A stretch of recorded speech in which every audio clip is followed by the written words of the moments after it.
Welcome back to my channel. It is the end of October, which means I got paid my 2 paychecks this month.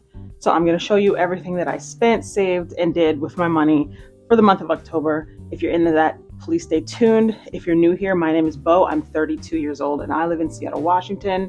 I'm on a journey to reach 1 million net worth before retirement age, and I am almost halfway there. So if you're into that, please stay tuned, stick around, subscribe, and we're gonna get right into the video, starting with our bills. Okay, so I ended up paying all the bills left that I had for the month.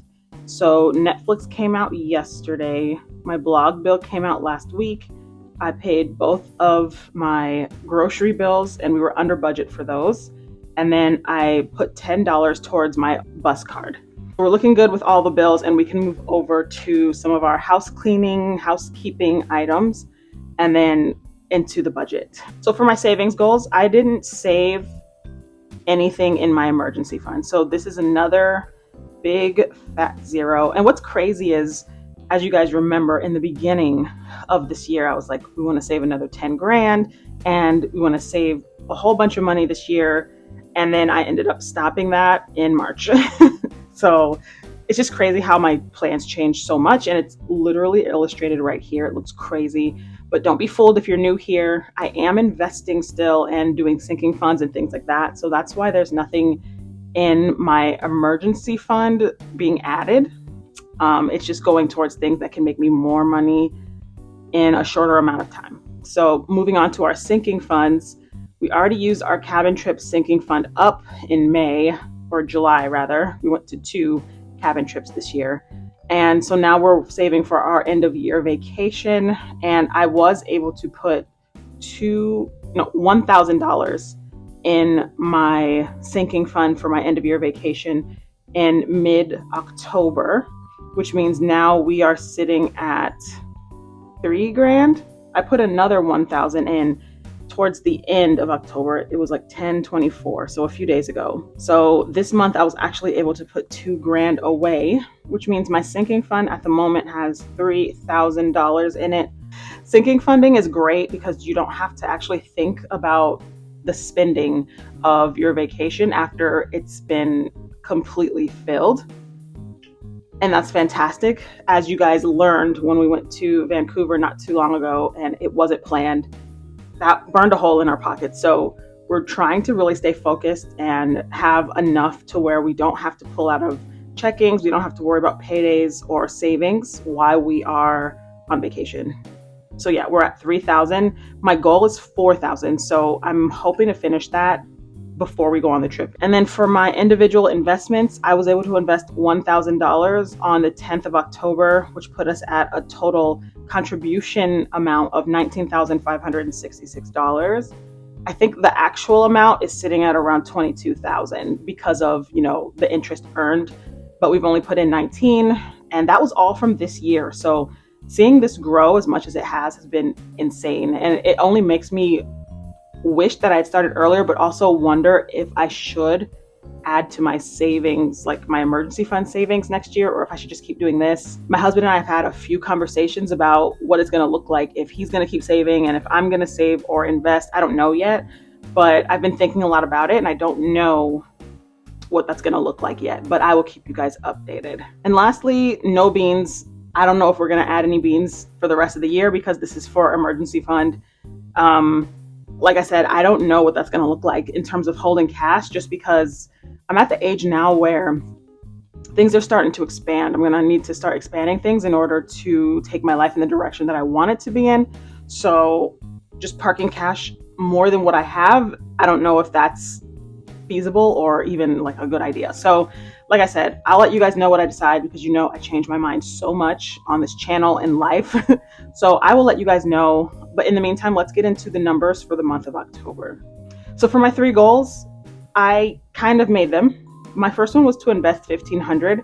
I changed my mind and ended up putting more towards my sinking fund so that I could finish it sooner. So technically I didn't make this. I only invested 1,000 and not the 15 that I intended. Sinking fund, the original goal was 1,000. I put in 2, so I made that. And 10 no spend days, I made that. I actually really did not spend too many days outside of what I, expected to. I had some planned spend days like dog grooming, pumpkin patch type things. And then there were some days that I wanted to allow myself to spend, but I spent most of the month of October indoors, just kind of hiding away for no reason, really. And so it helped me save money. And so I was able to do, I think, around 20 no spend days this month. And I'm hoping to do that again next month, but we'll see, since that's going to be the holiday season, traveling season. We'll see. All right, so for my numbers, I already have it all figured out for you guys and written down here. My total compensation for this month was $5,093.47. And of that, I saved $3,000. So I put $2,000 towards vacation, $1,000 towards investments, and that's what it's looking like for the savings. So for living, I was under by, I don't know, about $100 or so. I budgeted $1,750 for living, and I spent $1,634.99. For entertainment, I was under by like $3, $67 out of the 71. For self-care, I didn't spend on beauty, so that's like under by $50. I only spent on my blog, which was $4. And then for pets, I spent $67.50 for my dog's grooming. I didn't buy him any medicine this month. I'm going to do it next month. So I'm under by $100 there. And then for miscellaneous, I split it up between food and dining and experience. And I overspent a little bit. I did. I overspent on food as usual. And then for experience, I didn't overspend. So I really spend most of my money on food. And I wasn't over budget in this category until literally like maybe 12 hours ago or 24 hours ago, because I bought pizzas. So overall, we are still under budget by $244.95. But a lot of my miscellaneous spending, or most of it, as you guys can see, is food, like H Mart snacks, sushi, pizza, Thai food, Whole Foods Run. The Bob's Corn shopping, I put that towards experiences, but I bought candy, pancake mix, corn, like I bought food, you guys. Whole Foods Run. I bought some shoes. Okay, that's not food. So that brought me a little bit over in the miscellaneous category, but overall we are still under by $244, which is great. I'll take it. It's been really easy, like I said, to not spend so much. One, because it's not summer anymore, so we're not like outside all the time. And two, because I'm saving for this trip. So I'm really not giving myself much wiggle room to work with in terms of spending. I don't want to be caught with my pants down like I was, like I said, in Canada. So I'm really just trying to stay on top of things, on top of my finances, so that I can spend every single dollar that I save on vacation. So as you guys can see, I already did the drawing and the pie chart for the back of this page. So last month I brought over $207.77. So I added that to my total income, and that came out to $5,301.18, of which I spent $2,301.18 for my budgeted expenses. The difference, $3,000. That's the difference. I saved $3,000. My balance going forward is literally $0. It came out zero. And when I did all this math, it came out to 100 exactly, which has never happened. I was actually pretty on top of it. Whenever I would spend, I would immediately write it down in this book. And I think that's helped me come to the zero sum game, which is crazy. So in terms of this month's goal, I think I did achieve them, even though I didn't invest $1,500. The only reason why I didn't invest that is because I sinking funded it instead. So it's not like the money was lost to spending. It was just saved in a different way.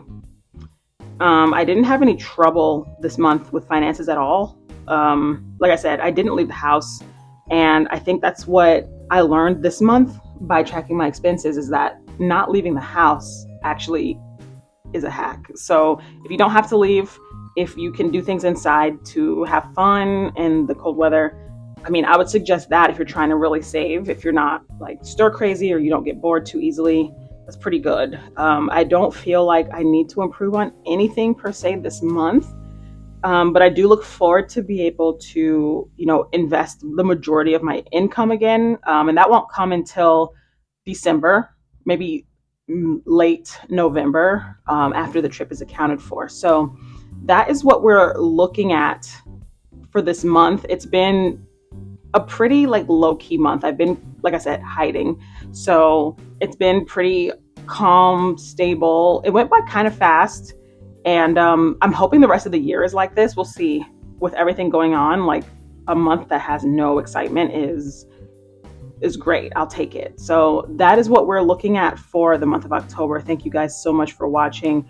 Be sure to leave a comment, like it if you did, and let me know what you guys did for this month, what you guys did for the fall festivities, and if you're planning on doing anything for, the holidays coming up, Thanksgiving or Christmas, anything like that. And I will see you in the next video.